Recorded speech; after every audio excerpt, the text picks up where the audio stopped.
The cold sweat trickles down your spine. Your heart pounds against your chest like a drum. Your throat tightens, and suddenly the simple act of breathing becomes a conscious effort. We've all been there, in that moment when fear grips us so tightly that the world seems to shrink, leaving us trapped in a prison of our own making. But what if I told you that this very sensation, this paralyzing fear that holds you back, is nothing more than a paper tiger? A shadow on the wall that appears monstrous but dissolves the moment you shine a light on it. Every morning, millions of people wake up to face their fears. They stare at the ceiling, their minds racing with thoughts of what could go wrong. The promotion they won't pursue, the relationship they won't start, the business they won't build, the life they won't dare to live. And in that moment they make a choice, though most don't realize they're making it. They choose to let fear write their story. Think back to your childhood. Remember when you first learned to ride a bicycle? That mixture of excitement and terror as you gripped the handlebars, your knuckles white with determination. The ground seemed so far below, the possibility of falling so real. But something remarkable happened in that moment. Something that holds the key to everything we'll discuss today. You felt the fear, acknowledged its presence, and chose to pedal forward anyway. What happened to that courage? When did we start letting fear have the final say? I once met a man who spent 30 years at a job he hated. Every morning he would put on his tie like a noose around his neck, drag himself to work, and count the minutes until he could leave. When I asked him why he stayed, his answer was revealing. I was afraid of starting over. Afraid of failing. Afraid of what others would think. 3 decades of his life, governed by fear. But here's what's fascinating about fear. It's the only emotion that becomes smaller when you confront it. Every other emotion tends to grow when you feed it. Happiness multiplies when shared. Anger intensifies when dwelled upon. Love expands when expressed. But fear shrinks in the face of action. Consider this. The human brain processes fear in the amygdala, a tiny almond-shaped structure that hasn't evolved much since our ancestors were dodging saber-toothed tigers. It can't tell the difference between a physical threat to your life and the anxiety of public speaking. It treats them both as survival situations. This means that every time you let fear stop you, you're letting a prehistoric alarm system designed for physical dangers dictate your modern life choices. Let me share something with you that might change your perspective forever. In extensive studies of people at the end of their lives, researchers found that the #1 regret wasn't about failures. It was about the things they never tried, the chances they didn't take, the dreams they let fear steal from them. When people look back on their lives, they don't regret the times they tried and failed. They regret the times fear prevented them from trying at all. But what exactly are we afraid of? Let's break it down together. There's the fear of failure, that crushing worry that we might pour our heart and soul into something only to see it crumble. But have you ever considered that failure isn't your enemy? It's your teacher, your guide, your stepping stone to success. Every single achievement in human history was built on a foundation of failures. Then there's the fear of judgment, that nagging voice that whispers, "What will they think?" But who are they? And why have we given them such power over our lives?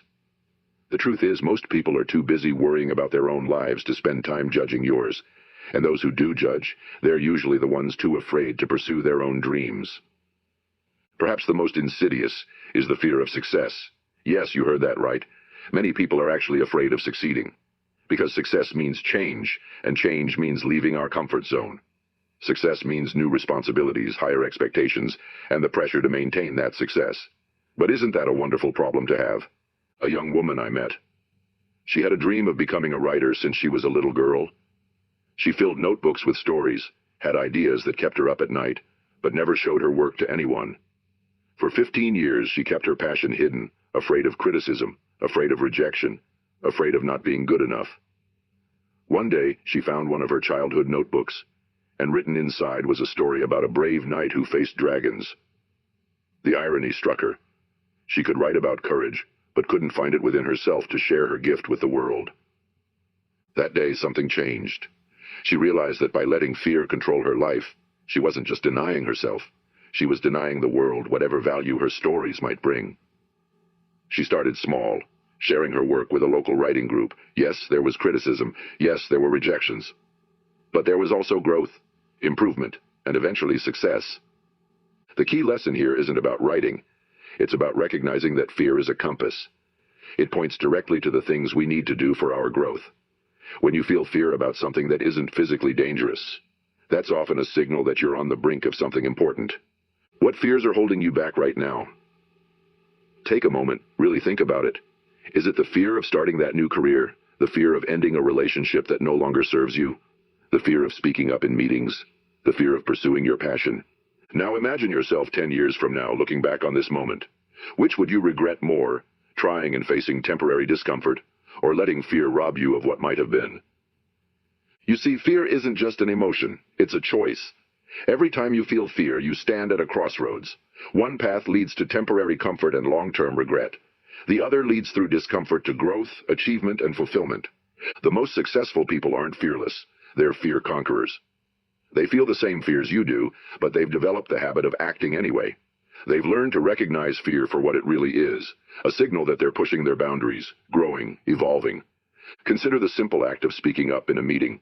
Your heart races, your palms sweat, your voice might shake, but you speak anyway. The next time, it's a little easier. And the next time, easier still. This is how courage is built. Not through the absence of fear, but through action in the face of it. Think of fear like a muscle. Every time you face it, you grow stronger. Every time you back down, it grows stronger. The choice is yours. Will you be the trainer or the trained? There's a story that perfectly illustrates the power fear holds over our lives. In a small farming community, there lived a family who, for generations, never ventured beyond their county lines. The grandfather had once told his son that the family's place was on their land, that the outside world was too dangerous, too unpredictable. The son passed this fear to his children. 3 generations, bound not by physical chains, but by the invisible restraints of fear. Until one day, the youngest daughter decided to question this inherited fear. She asked herself a simple but profound question. What if everything I'm afraid of is just an illusion? She packed a small bag and took a bus to the neighboring state. Know what she found? People. Just people. Living, laughing, struggling with their own fears, fighting their own battles. The monster she'd built in her mind simply didn't exist. This is what fear does to us. It creates elaborate illusions, convincing us that the unknown is automatically dangerous, that stability equals safety, that comfort equals happiness. But here's the truth that might shake you to your core. The most dangerous place you can be is in your comfort zone. Because while it feels safe, it's actually a slow decay of your potential, a gradual dimming of your light. Let's talk about something that few people discuss, the price of fear. Not just the obvious costs like missed opportunities or unfulfilled dreams, but the deeper, more insidious price we pay. The slow erosion of self-respect that comes from knowing we're living beneath our potential. The quiet desperation of watching life pass by while we stand paralyzed on the sidelines. The bitter taste of what if that flavors our quiet moments. Have you ever noticed how fear compounds? How one small surrender to fear makes the next surrender easier? It's like a snowball rolling downhill, gathering size and momentum. Each time we let fear win, we reinforce the belief that we're not capable, not worthy, not strong enough. We build our own prison, brick by brick, fear by fear. But here's what's remarkable about the human spirit. It never completely loses its yearning for freedom. Even in those who've lived with fear for decades, there remains a small flame of courage, waiting to be fanned into a fire. Think of the times in your life when you've been truly proud of yourself. Weren't they all moments when you faced your fears? When you stepped into uncertainty with nothing but faith in yourself and the courage to try? Those moments reveal your true nature, not the fearful person you sometimes believe yourself to be, but the courageous soul you truly are. Let me share a truth that might change your life. Fear is not your enemy. Fear is simply energy. Like electricity, it's neutral, neither good nor bad. It's how you channel it that matters. The same energy that paralyzes one person galvanizes another. The same fear that keeps one person small drives another to greatness. Consider the performer who feels intense fear before stepping on stage. One might cancel the performance, retreat to safety, reinforce their fears. Another channels that same energy into their performance, using it to heighten their awareness, sharpen their focus, fuel their passion. The fear is identical. The response makes all the difference. This brings us to a crucial understanding. The goal isn't to eliminate fear. The goal is to develop a new relationship with it, to see it not as a wall, but as a door, not as a stop sign, but as a signal that you're on the right path. How do we develop this new relationship with fear? It starts with understanding that fear in most cases is simply a misused imagination. When we feel fear about a future event, what we're really doing is using our creative power to vividly imagine worst-case scenarios. But if we can use our imagination to create fear, can we not also use it to create courage? Here's a practical exercise. The next time you feel fear about something, take a moment to notice what you're imagining. Are you running a mental movie of failure, rejection, or disaster? Now, with the same mental energy, create a different movie. See yourself handling the situation with confidence. See yourself succeeding. See yourself growing stronger through the challenge. This isn't about positive thinking or denying the possibility of negative outcomes. It's about reclaiming your power to choose which possibilities you'll focus on and draw energy from. Remember the fundamental truth about fear. It exists only in thoughts about the future. Fear cannot exist in the present moment.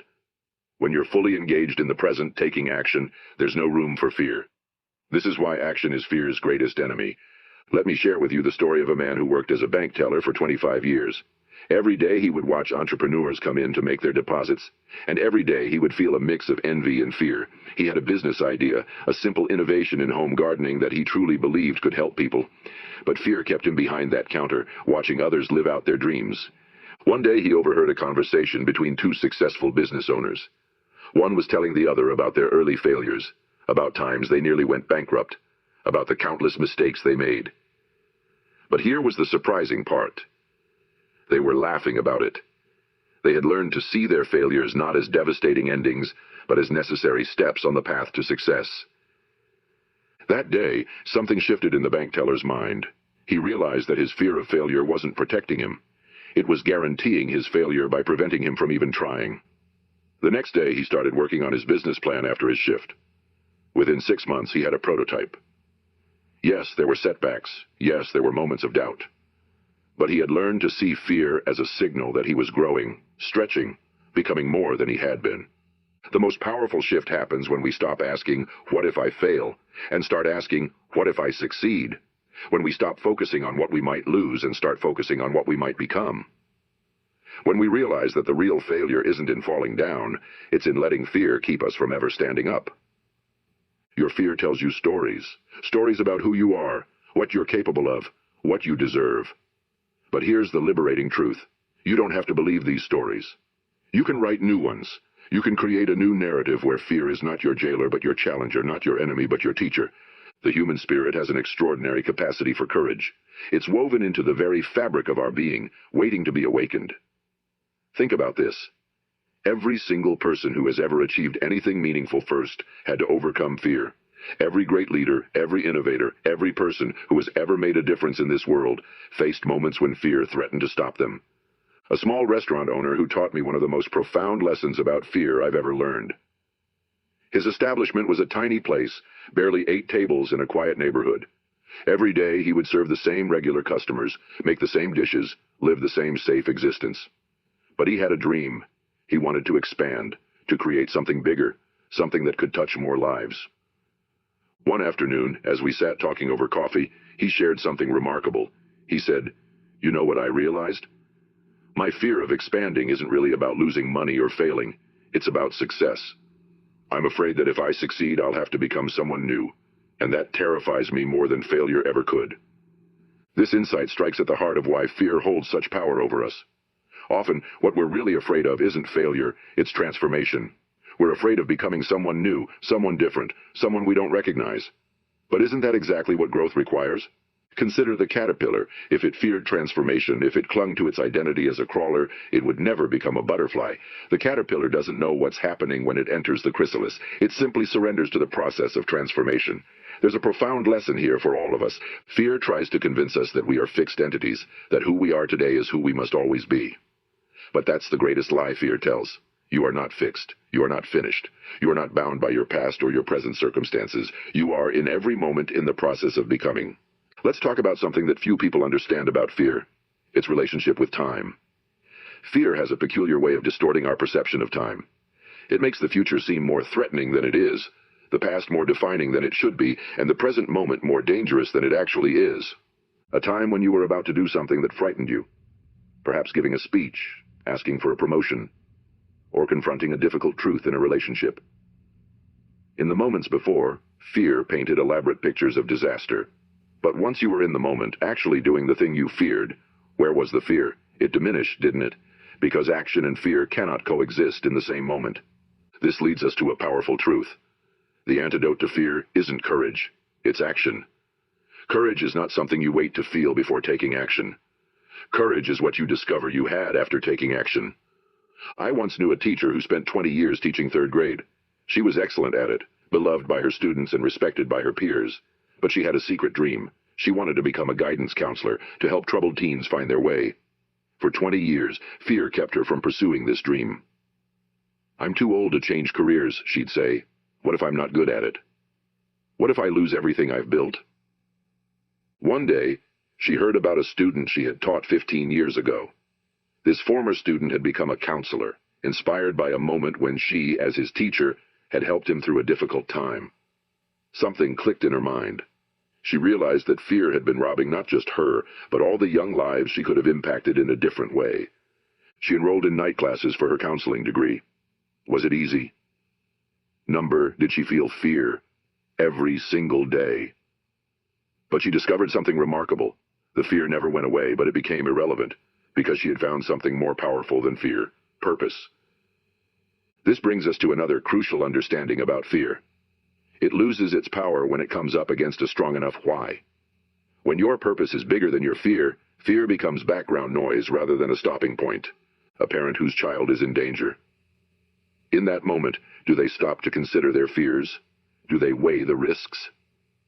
Their purpose, protecting their child, completely overshadows any fear they might feel. This teaches us something vital about overcoming fear. Find a purpose bigger than yourself. Let me share a perspective that might change how you view fear forever. Fear is often a sign that you're on the right path. If your goals and dreams don't scare you at least a little, they're probably not big enough. If you're never afraid, you're not growing. If you're never uncomfortable, you're not challenging yourself. Consider this: every major breakthrough in human history was preceded by fear. The first person to sail across an ocean, to climb a mountain, to challenge an accepted truth. They all faced fear. But they refused to let it be their master. They understood something that we all need to understand. Fear is not a wall, it's a compass. It points directly to the areas where we most need to grow. Here's a powerful exercise I want you to try. Make a list of your fears, not just the big ones, but all of them. Now, next to each fear, write down what that fear is costing you. Be specific. If you're afraid of public speaking, what opportunities are you missing? If you're afraid of starting your own business, what dreams are you deferring? If you're afraid of vulnerability in relationships, what connections are you sacrificing? This inventory of fears cost in your life can be a wake-up call. Because while facing our fears may be uncomfortable, the cost of letting fear run our lives is far greater. It's the cost of unlived dreams, unopened gifts, untapped potential. But here's something crucial to understand. The goal isn't to eliminate fear. The goal is to build a relationship with fear where it becomes a consultant rather than a dictator, where it becomes information rather than a command, where it becomes a challenge to rise to rather than a signal to retreat. How you would treat a child who was afraid. Would you berate them for their fear? Would you tell them they're weak for being afraid? Of course not. You would acknowledge their fear, validate their feelings, but gently encourage them to face what scares them. Why not treat yourself with the same compassion? There's a powerful story about a young violinist who dreamed of playing in one of the world's greatest orchestras. She practiced relentlessly, devoted her life to her craft, and finally got an audition. But as she stood backstage, her hands trembling, her breath shallow, fear threatened to overwhelm her. In that moment, she remembered something her first teacher had told her. Fear and excitement are the same emotion. It's your mind that decides which one it is. She took a deep breath and made a conscious choice. She decided that the trembling in her hands wasn't fear, it was excitement. The butterflies in her stomach weren't anxiety, they were anticipation. And something remarkable happened. Her performance transformed. She played with passion, with presence, with power. She got the position. This story teaches us something profound about fear. We have more control over it than we think. The physical sensations of fear, racing heart, shallow breath, trembling hands, are identical to the sensations of excitement. The only difference is the story we tell ourselves about what those sensations mean. The same physical response that makes one person run away makes another person come alive. The difference isn't in the sensation, it's in the interpretation. This is where your power lies. Let me share with you what I call the 3 truths about fear. These insights have the power to transform your relationship with fear forever. Truth number 1. Fear is not a fact. It's a forecast. When you feel fear about something in the future, remember that you're not dealing with reality. You're dealing with a prediction, and predictions can be wrong. How many times have you feared something that never happened? How many disasters have you imagined that never came to pass? Fear is your mind's attempt to protect you by imagining potential dangers. But your mind can be overzealous in its protective duties. Truth number 2. Fear grows in isolation and diminishes in connection. When we keep our fears to ourselves, they grow larger in the dark of our minds. But when we bring them into the light, when we share them with others, something remarkable happens. We often find that others have faced the same fears and overcome them. We find strength in shared experience, courage in community. Truth number 3. Fear is often a sign of alignment with your true path. Think about it. We don't feel fear about things that don't matter to us. We feel fear when something is important, when something matters deeply. Your fear can be a compass pointing toward your true north. Consider this story.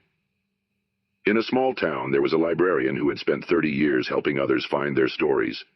But she had a story of her own, burning inside her, yearning to be told. Every night she would sit at her typewriter, fingers hovering over the keys, fear holding her back. What if her story wasn't good enough? What if people judged her? What if she failed? One day, while organizing books, she came across a quote that changed everything. The only failure is not trying. She realized that by letting fear stop her from writing, she was already living her worst fear.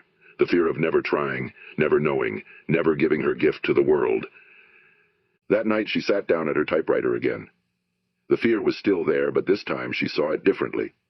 She saw it as a sign that she was finally doing something that mattered to her. She wrote one page, then another, then another.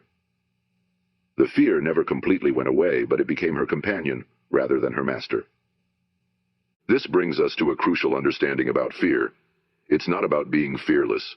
It's about learning to move forward with fear as your companion rather than your guide. Think of fear like weather. It's present, it's real, but it doesn't have to determine your direction. Here's a practical strategy I want to share with you. The 5-second rule of fear. When you feel fear holding you back from something you know you should do, count backward from 5. 5, 4, 3, 2, 1. Then move. Take action. Any action. The counting serves 2 purposes. It interrupts the fear pattern in your mind, and it creates a launch sequence for action. But let's go deeper. Let's talk about the root of most fears, the fear of not being enough, not smart enough, not talented enough, not prepared enough, not worthy enough. This core fear manifests in different ways, but at its heart, it's always the same story. I'm not enough. Here's the truth that can set you free. You are not your fear. You are not your doubts. You are not your past failures or your future worries. You are the awareness that observes these things. You are the consciousness that can choose how to respond to them. Water can exist in different states, liquid, solid, gas. But regardless of its form, its essential nature doesn't change. Similarly, you may experience fear, doubt, or uncertainty, but these are states you pass through. They are not who you are. Let me share another powerful tool, the fear inventory exercise. Take out a piece of paper. Draw a line down the middle. On the left side, write down your fears. On the right side, write down the cost of letting that fear control you. Be specific, be honest, be thorough. Now, look at that list. Really look at it. See how fear has been silently directing your life, making decisions for you, keeping you small. This awareness is the first step to freedom. Because once you see how fear has been controlling your life, you can begin to take back control. But here's the key. You don't have to tackle all your fears at once. Start with one. Choose one area where fear has been holding you back and decide to act despite the fear. Remember, courage isn't the absence of fear. It's the decision that something else is more important than fear. Consider the metaphor of learning to swim. You don't learn to swim by reading about swimming. You don't learn to swim by watching others swim. You learn to swim by getting in the water. Yes, it's scary. Yes, it's uncomfortable. But there's no other way. The same is true for overcoming fear. As we draw our time together to a close, I want to share with you what I believe is the most important truth about fear. Every single time you face your fears, you don't just change your circumstances, you change yourself. You become stronger, more resilient, more capable. Each act of courage, no matter how small, builds upon the last, creating a foundation of strength that nothing can shake. Let me tell you about someone who understood this truth deeply. In a small mountain village, there lived a master wood carver. For 40 years, he created beautiful pieces that sold in galleries across the country. One day, a young apprentice asked him how he could make such intricate, perfect carvings without fear of making a mistake. The old craftsman smiled and said, "I make mistakes all the time. The secret is not in avoiding mistakes. It's in knowing that I can handle them when they come. This simple wisdom contains a profound truth about fear. The goal isn't to become fearless. It's to become fear-capable. It's to develop such trust in your ability to handle whatever comes that fear loses its power to stop you. Think about the things that scared you as a child that don't scare you now. What changed? The things themselves didn't change, you did. You grew stronger, more capable, more experienced. The same process continues throughout your life if you allow it. But here's what many people don't understand about fear. It's not just an emotion to overcome, it's a teacher to learn from. Every fear you face has something to teach you about yourself, about your strengths, about your potential. Consider this. A fear of public speaking might be teaching you about your need to express yourself more fully. A fear of starting a business might be teaching you about your desire for creative freedom. A fear of vulnerability in relationships might be teaching you about your capacity for deep connection. What if you started seeing your fears not as obstacles to avoid, but as signposts pointing toward your growth? What if every fear that shows up in your life is actually life's way of saying, here's your next lesson. Here's your next opportunity to become more than you are? There was once a mountain climber who discovered something fascinating about fear. He noticed that the more he climbed, the more his relationship with fear changed. It never went away completely, but it transformed from a paralyzing force into a focusing agent. The fear sharpened his attention, heightened his awareness, made him more alive to the present moment. He learned to see fear not as an enemy, but as a respected advisor, one whose counsel he could hear without being bound by it. This is the kind of relationship with fear that I want you to develop. Not one where fear is absent, but one where fear is present, but not dominant. Where fear is acknowledged, but not obeyed. Where fear is felt, but not followed. Let me share with you what I call the 7 commitments of fear mastery. These are promises you make to yourself. Commitments that will transform your relationship with fear forever. Commitment 1. I commit to feeling fear and taking action anyway, not waiting until the fear is gone, but moving forward with it as my companion. Commitment 2. I commit to seeing fear as information, not a command. When fear arises, I will ask, what is this fear trying to tell me, rather than automatically retreating? Commitment 3. I commit to distinguishing between real dangers and imagined threats. I will not let my mind's tendency to catastrophize control my actions. Commitment 4. I commit to growing through discomfort. I understand that comfort is the enemy of growth, and I choose growth over comfort. Commitment 5. I commit to learning from every experience where I face my fears. Whether I succeed or fail, I will extract the lesson and use it to become stronger. Commitment 6. I commit to supporting others in facing their fears. I understand that courage is contagious, and by helping others, I strengthen my own courage. Commitment 7. I commit to celebrating my acts of courage, no matter how small. I understand that acknowledging my progress builds momentum for further growth. These commitments aren't just words. They're a blueprint for transformation. They're a declaration that you're no longer willing to let fear write your story. Remember the question we started with? What if fear wasn't your enemy? What if it was actually a force for growth, a catalyst for change, a doorway to your greatest potential? Here's what I know to be true. The quality of your life will be determined by how you choose to relate to fear. Will you let it be your jailer or your teacher? Will you let it be a wall or a door? Will you let it define your limits or inspire your growth? The choice is yours. It always has been. And it's a choice you make not once, but every day, in every moment when fear appears.